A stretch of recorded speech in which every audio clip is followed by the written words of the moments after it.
майка ми не казва нищо, защото бърза да се скрият. И детето и омръзнало и почна да вика малко по-силно. И майка и си сложила ръката върху детето си, защото да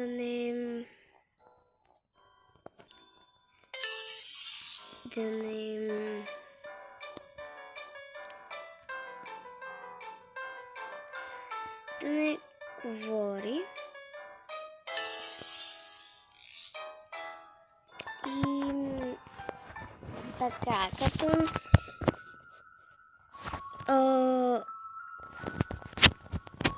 чакай, че съм ме забравя.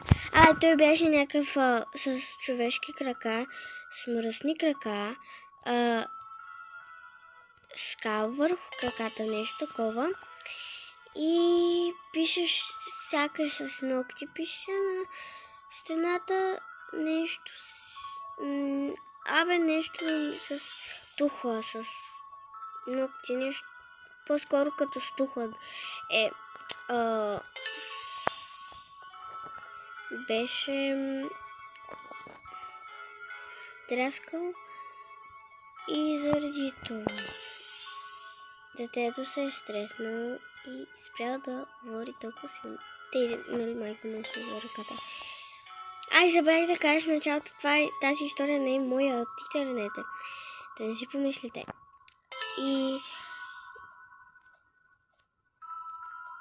И там е писало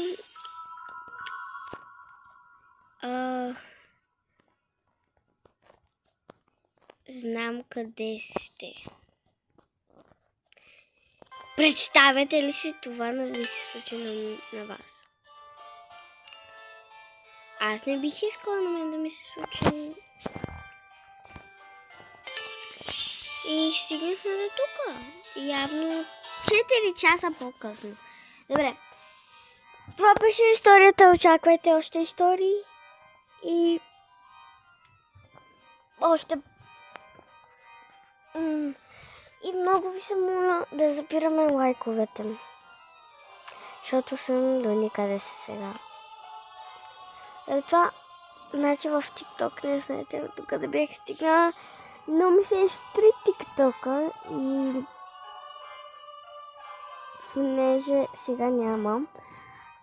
Само гледам там и заради това съм